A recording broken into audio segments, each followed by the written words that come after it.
اب ذرا دیکھنا ہمیں یہ ہے کہ حضرت خواجہ معین الدین چشتی اجمیری رحمۃ اللہ تعالی علیہ اپنی کامیاب زندگی گزار کو جو گئے ہیں وہ زندگی کیسی تھی؟ قرآن کریم کے کسوٹی کے مطابق وہ زندگی رہی۔ قرآن کریم ہمیں کبھی فراموش نہیں کرتا۔ اگر آپ بازار میں رہیے گا اور چاہیے گا کہ یہاں پر بھی ہمارے لیے کوئی اصول قرآن دے تو وہاں بھی آپ کو دے گا۔ اگر آپ مسجد میں رہیے گا، آپ یہاں چاہیے گا کہ قرآن آپ کو یہاں بھی کوئی اصول دے تو وہ اصول اور ضابطہ آپ کو دے گا۔ اگر آپ گھر میں رہیے گا، اگر آپ دفتر میں رہیے گا، اگر آپ سڑک پر رہیے گا، اگر آپ میدان میں رہیے گا، ہر مقام پر قرآن کریم آپ کو ایک ضابطہ اور ایک بہترین قانون دیتا ہے جس کے تحت آپ آگے ہی کی طرف بڑھیے گا، پیچھے کبھی نہیں بڑھے گا۔ قرآن کریم کے اصول کو اپنانے والا ہمیشہ آگے جاتا ہے، ہمیشہ ترقی کرتا ہے۔ ہماری اور آپ کی بدقسمتی یہ رہی کہ ان نفوس قدسیہ نے، جن کی یاد ہم اور آپ اس مہینے میں منائیں گے، حضرت خواجہ معین الدین چشتی اجمیری رحمۃ اللہ تعالی علیہ کے، انہوں نے اپنی پوری زندگی قرآن کریم کو اپنا رہنما اور وصول بنا کر گزاری اور ایک کامیاب زندگی گزار کر گئے۔ لیکن ہمارا اصل مقصد یہی رہا تھا کہ ہم بھی ان سے منسلک ہوں کہ قرآن پر عمل کیسے کیا جانا چاہیے، لیکن ہم نے اس کو فراموش کر کے صرف فاتحہ اور نیاز تک محدود کر دیا۔ آپ نے خواجہ صاحب کی دیکھ چڑھائی کہ ہاں منا لیا ہم نے خواجہ صاحب کو، آپ نے نیاز کرا دی کہا ہاں آپ نے خواجہ صاحب کو منا لیا۔ نہیں، خواجہ غریب نواز رحمت اللہ تعالی علیہ اسی وقت آپ سے خوش ہوں گے جب آپ قرآن کی کسوٹی کے مطابق زندگی گزاریں گے۔ اب آئیے ذرا میں اس قرآن کے ایک دو عملی نمونہ آپ کے سامنے پیش کرتا ہوں جس سے ہم کوسوں دور ہو چکے، جس سے ہمیں سب سے زیادہ قریب ہونا چاہیے۔ جب ہم دور ہوئے تو ہمارے غیروں نے قرآن کریم کو بھی بڑا آسان لیا، کبھی قرآن کے نسخے کو جلانے لگے، کبھی قرآن کریم کے خلاف بولنے لگے، کبھی قرآن کریم کے خلاف کوئی ہرزہ سرائی کرنے لگے۔ اس کی وجہ یہی ہے کہ ہم اپنی زندگی پر قرآن کے احکام کو نافذ نہیں کر رہے، قرآن کریم کے امور کو ہم نافذ نہیں کر رہے۔ جس دن ہم قرآن کریم سے اپنا رشتہ مضبوط کریں گے تو غیر قرآن کریم کے توہین کرتے ہوئے ڈرے گا۔ توہین اس وجہ سے وہ کر رہا ہے کہ دیکھتا ہے کہ مسلمانوں کا رشتہ قرآن سے کمزور ہے۔ نبی کریم علیہ السلام کی شان میں بے ادبی اس لیے کرتا ہے، دیکھتا ہے کہ مسلمانوں کا رشتہ اپنے نبی سے کمزور ہو چکا ہے۔ دین کے شاعر کی توہین اس لیے کرتا ہے کہ دیکھتا ہے کہ دین کے شاعر کی یہ تو تعظیم کرتے ہی نہیں ہے، یہ تو دین پر چلنے والے نہیں ہے۔ تو جو قرآن کریم کے نسخے کو نہ اپناتا ہوگا، قرآن کی توہین جب ہوگی تو وہ اتنی مضبوطی سے اس کام کو نہیں لے گا، بڑا آسان لے گا۔ وہ ایسے سمجھ لے گا کہ کسی ناول کی کتاب تھی، اس کی توہین کی گئی۔ اگر نبی آخر الزمان صلی اللہ علیہ وسلم آپ کی سیرت و کردار کو اپناتا اگر نہیں ہوگا تو آپ کی توہین کو ایک لیڈر کی توہین یہ سمجھے گا۔ آج یہ بدقسمتی ہمارے ساتھ ہے۔ آئیے قرآن سے رشتہ جوڑیے، قرآن کریم سے منسلک ہوئیے، غیروں کو بتا دیجئے کہ ہم سب کچھ چھوڑ سکتے ہیں مگر ہم قرآن اور صاحب قرآن کو نہیں چھوڑ سکتے۔ ہمارا سب کچھ تباہ ہو جائے لیکن ہم قرآن کریم کو کبھی نہیں چھوڑیں گے۔ یہ تمہاری بھول ہے، یہ تمہاری غلطی ہے کہ تم قرآن کریم کی توہین کر کے سمجھتے ہو کہ ہم مسلمانوں کو یوں ہی دبا دیں گے۔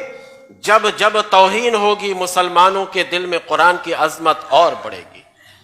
ہم اپنی زندگی کو قرآن کے اصول کے مطابق گزاریں گے۔ آئیے پہلا اصول میں آپ کے گوش گزار کرتا ہوں کہ کامیاب زندگی اگر آپ چاہتے ہیں کہ ہم اس دنیا میں بھی کامیاب رہیں اور آخرت میں بھی کامیاب رہیں، ہمارے جانے کے بعد دنیا والے بھی ہمیں یوں ہی یاد کریں کہ جیسے خواجہ معین الدین چشتی کو یاد کر رہے ہیں، جیسے غوث پاک کو یاد کر رہے ہیں، جیسے داتا علی حجویری کو یاد کر رہے ہیں، جیسے اولیاء کاملین کو یاد کرتے ہیں، یہ حضرات مکمل اور کامل زندگی گزار کر گئے، کامیاب زندگی گزار کر گئے، ان کی زندگی فوز اور فلاح سے ہمکنار ہے، کامیابی بھی ہے اور نجات بھی ہے ان کو۔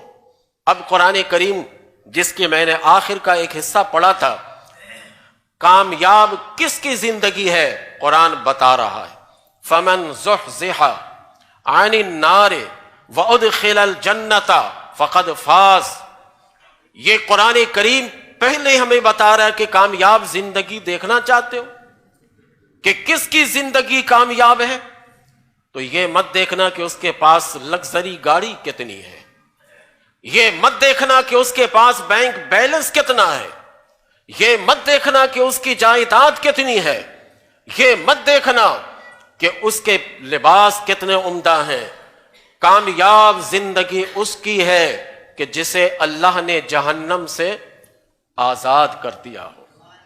فمن زحزح عن النار، جسے جہنم سے دور کیا گیا ہوگا، وادخل الجنۃ، اور جنت میں داخل کیا گیا ہوگا، فقد فاز، وہی کامیاب ہے۔ اب کامیاب زندگی کس کی ہے؟ یہ قرآن کا فارمولہ لے کر جائیے۔ کبھی دنیا کی چمک پر آپ مروب مت ہوئیے گا، کبھی دنیا کے ان لگژری چیزوں کو دیکھ کر مت کہیے گا کہ یہ کامیاب جا رہا ہے، لیکن میرے خواجہ کو تو دیکھیے، پرتھوی راج دور ہے، اس نے کہا کہ اے فقیر یہاں سے اٹھ جا، آپ نے کہا ٹھیک ہے اٹھ جاتے ہیں، تمہارے اونٹ بیٹھتے وہی بیٹھے یہاں پر، میں اٹھ جاتا ہوں یہاں سے۔ چلے گئے، اونٹ آ کر بیٹھا تو اٹھنے کا نام نہیں لیتا ہے، بے بسی ادھر آئی، میرا خواجہ ویسی چمکتا رہا، جہاں بیٹھے وہاں دنیا آباد کرتے رہے۔ اب یہاں پر پرتھوی راج وہ خود حیران ہو گیا، اب حیران و شزدر کی حالت میں اس فقیر کو ڈھونڈنے لگا۔ بے بس یہ اللہ والے نہیں ہوتے، ان کی زندگی کامیاب ہے، جسم پہ پھٹے پرانے کپڑے کیوں نہ ہو۔ خواجہ معین الدین چشتی اجمیری رحمت اللہ تعالی علیہ کے بارے میں خواجہ بختیار کاکی رحمت اللہ تعالی علیہ کہتے ہیں کہ آپ 7 دنوں کے بعد 5 مسقال کے برابر روٹی پانی میں ڈبو کر کھاتے تھے، 7 دنوں کے بعد۔ ذرا دیکھیے تو صحیح، اور آپ کے لباس میں صرف 2 چادریں تھیں، اسی پر آپ قناعت کرتے تھے۔ جب چادر پھٹ جاتی تو کپڑا کسی کلر کا بھی مل جائے اس پر پیبند لگا لیتے تھے، پھر پھٹ جاتا، پھر کہیں سے چادر پھٹی ہوتی تو پھر وہاں پر پیبند لگا دیتے، کپڑے کا کوئی خیال نہیں کرتے۔ ہم نے اس خواجہ معین الدین کے اس عمل کو تو اپنا لیا کہ آج ہم بھی رنگ برنگے چادر اوڑھ کر خواجہ کے دیوانے بن کر پھرتے ہیں، لیکن ان کی تعلیم کامیاب زندگی کو نہیں دیکھا۔ یہ ان حضرات کو جب آپ دیکھے گا تو انہوں نے مال کو ٹھوکریں ماری، اب انہی کے نام پر ہم بھیک مانگتے ہیں۔ ان حضرات نے، ان بزرگوں نے مال کو اپنے پیچھے ڈالا، اللہ کی رضا کو اور اللہ کے رسول کی رضا کو آگے ڈالا۔ ان کو جب پنچکی اور ایک باغ ملا تھا، بارہا آپ نے سنا، 15 سال کی عمر میں والد ماجد کا انتقال ہوا تھا، سید غیاث الدین رحمت اللہ تعالی علیہ، اللہ کے راستے میں قربان کر دیا آپ نے۔ پھر سمرقند اور بخارا جا کر پورا قرآن حفظ کیا آپ نے، علوم ظاہری آپ نے پڑھے اور مکمل اس کی تکمیل آپ نے کی۔ تو یہ حضرات ایسے تھے۔ خواجہ صاحب کے بارے میں میں نے ہسٹری میں پڑھا ہے کہ روزانہ 2 ختم قرآن کرتے تھے، ایک دن میں کرتے تھے اور ایک رات میں کرتے تھے۔ مطلب یہ تھا کہ ان کی زبان قرآن کے تلاوت سے نہیں رکتی تھی، ان کی زبان قرآن کی تلاوت کرتی رہتی تھی۔ ہمیں جائزہ لینا ہوگا کہ ہم کیا کرتے ہیں روزانہ، ہم اس زبان کو کہاں استعمال کرتے ہیں۔ تو کامیاب زندگی کس کی ہے، علامت پہچان گئے؟ گاڑی والے کی زندگی کامیاب نہیں ہے، بینک بیلنس والے کی زندگی کامیاب نہیں ہے، جائیداد والے کی زندگی کامیاب نہیں ہے، جس کے اولاد زیادہ ہو اس کی زندگی کامیاب نہیں ہے۔ کامیاب اس کی زندگی ہے کہ فمن زحزح عن النار وادخل الجنۃ فقد فاز، کہ جن کو اللہ نے جہنم سے دور کیا ہو اور جنت میں داخل کیا ہو وہ کامیاب زندگی ہے، ان کی کامیاب زندگی ہے۔ اب کامیاب زندگی ڈھونڈنے کے لیے دنیا کے مال و منال کو مت دیکھیے گا، دنیا کے مال و متاع کو مت دیکھیے گا، بلکہ کامیاب زندگی گزارنے کے لیے قرآن کے احکام کو دیکھیے گا۔ قرآن کیا کہہ رہا ہے، قرآن ہمیں کیا سکھانا چاہتا ہے، اس کو آپ دیکھیے گا۔ اسی کا اگلا جملہ ہے وَمَا الْحَيَاةُ الدُّنْيَا إِلَّا مَتَاعُ الْغُرُورِ، دنیا کی زندگی تو سوائے دھوکہ کے اور کچھ بھی نہیں ہے۔ یہ دنیا کے ساز و سامان یہ سراب ہیں، سراب، سراب جانتے ہیں؟ صحرا میں کوئی تالاب خشک ہو جائے، اس کے اندر جو ریت کے ذرات ہوتے ہیں، جب سورج کی کرنیں پڑتی ہیں تو دیکھنے والے کو ایسا معلوم ہوتا ہے کہ پانی سے وہ تالاب بھرا ہے۔ یہ پیاسا پانی سمجھ کر جب وہاں جاتا ہے تو دیکھتا ہے کہ یہاں تو ایک قطرہ بھی پانی نہیں ہے۔ اس کو کہتے ہیں سراب۔ یہ دنیا کے مال و متاع سراب ہیں، جتنا بھی جمع کر کے آپ چلے جائیے، جو ہی آنکھیں بند ہوں گی تو اگر اعمال نہیں ہے تو آپ کی قبر آپ کے لیے سراب بن جائے گی، آپ کی آخرت آپ کے لیے سراب بن جائے گی کہ آپ نے تو بہت کچھ جمع کیا تھا لیکن جب قریب گئے تو کچھ بھی نہیں ملا اس پیاسے کی طرح۔ تو ابھی سے ہی اپنی زندگی میں ان بزرگوں کے نام پر انقلاب لے آئیے۔ انہوں نے عمل کر کے ہمیں اور آپ کو دکھا دیا ہے کہ قرآن پر کیسے عمل کرتے ہیں، احادیث کریمہ پر کیسے عمل کرتے ہیں۔ دنیا کے مال و منال کے پیچھے اسی حد تک بھاگیے کہ جس حد تک آپ کو ضرورت ہو۔ پھر ایک اور آیت میں آپ کو بتاتا ہوں، اللہ تبارک و تعالیٰ فرماتا ہے وَمَن يُطِعِ اللَّهَ، پہلے اس کے ابتدائیہ میں تِلْكَ حُدُودُ اللَّهِ، سورہ نساء میں یہ اللہ کی حدیں ہیں، اللہ نے ایک حد قائم کی ہے، اس حد کو پار مت کرنا۔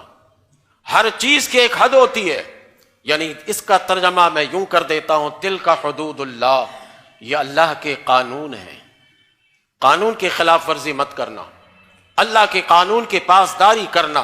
وَمَن يُطِعِ اللَّهَ وَرَسُولَهُ يُدْخِلْهُ جَنَّاتٍ تَجْرِي مِن تَحْتِهَا الْأَنْهَارُ خَالِدِينَ فِيهَا، اللہ فرماتا ہے کہ جو اللہ کی اطاعت کرے گا اور جو اللہ کے رسول کی اطاعت کرے گا، يُدْخِلْهُ جَنَّاتٍ تَجْرِي مِن تَحْتِهَا الْأَنْهَارُ، اللہ اسے ایسے جنت میں داخل کرے گا جس کے نیچے نہریں جاری ہوں گی، خالدین فیہا، ہمیشہ اس میں رہیں گے، آپ اس میں اس سے نکالے نہیں جائیں گے، ہمیشہ ہمیشہ آپ اس میں رہیں گے۔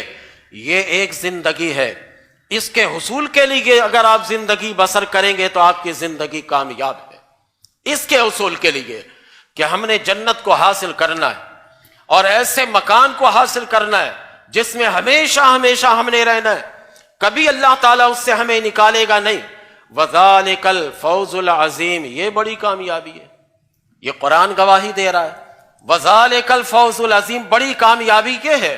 اب ایک طرف ہمارے سامنے بڑی کامیابی کا نقشہ یہ آ رہا ہے کہ جو جہنم سے بچ کر نکل جائے، جنت میں داخل ہو جائے، یہ کامیاب ہے۔ ایک طرف دنیا دار کی زندگی ہمارے سامنے ہے۔ اب بتائیے، فیصلہ دیجئے کہ کامیاب زندگی کس کی رہی؟ قرآن کی خبر کے مطابق، قرآن کے بتانے کے مطابق وَذَلِكَ الْفَوْزُ الْعَظِيمُ، یہی تو بڑی کامیابی ہے۔ اگرچہ آپ کے پیٹ پر کچھ بھی نہ ہو، آپ اپنے پیٹ پر پتھر باندھ لیں، لباس آپ کا فاخرانہ نہ ہو، آپ کا لباس کہنا ہو، پرانا لباس آپ کا رہے، لیکن اگر آپ نے اللہ کو راضی کیا ہوا ہے، اللہ کے پیارے حبیب علیہ السلام کو راضی کیا ہوا ہے، تو کامیاب زندگی آپ کی ہے۔ ایک اور مقام سے میں آپ کو بتاتا ہوں، وہاں بھی آپ سنیں کہ اللہ تبارک و تعالیٰ کیا فرما رہا۔ سورہ مائدہ، میں آج قرآن کریم کے حوالے زیادہ اس لیے دے رہا ہوں، قرآن سے وابستگی پیدا کیجئے۔ ان گستاخوں کو بتائیے کہ ہمارا قرآن بتاتا کیا ہے، تم سمجھ کیا بیٹھے ہو؟ ہمارا قرآن ہمیں کیا تعلیم دیتا ہے اور تم کیا سمجھ کر بیٹھ گئے ہو؟ ہمارا قرآن تو وہ ہے انسان کو انسانیت کے زیور سے مزین کرتا ہے، ہمارا قرآن تو وہ ہے انسان کو حیوانیت سے نکالتا ہے. ہمارا قرآن تو وہ ہے کہ جو ہمیں بتاتا ہے کہ بیٹا ہے تو باپ کا ادب کیا ہے. ہمارا قرآن تو یہ بتاتا ہے کہ اگر بھائی ہے تو بڑے بھائی کا ادب کیا ہے. ہمارا قرآن تو یہ بتاتا ہے معاشرے میں ایک بزرگ آدمی کا ادب کیا ہے. ہمارا قرآن تو تہذیب سکھاتا ہے، ادب سکھاتا ہے. ہمارا قرآن تو ہمیں رہنے کا سلیقہ سکھاتا ہے. یہی تو قرآن ہے جو ایک موقع پر بول پڑا وَلَا تَسُبُّوا الَّذِينَ يَدْعُونَ مِن دُونِ اللَّهِ فَيَسُبُّوا اللَّهَ عَدْوًا بِغَيْرِ عِلْمٍ.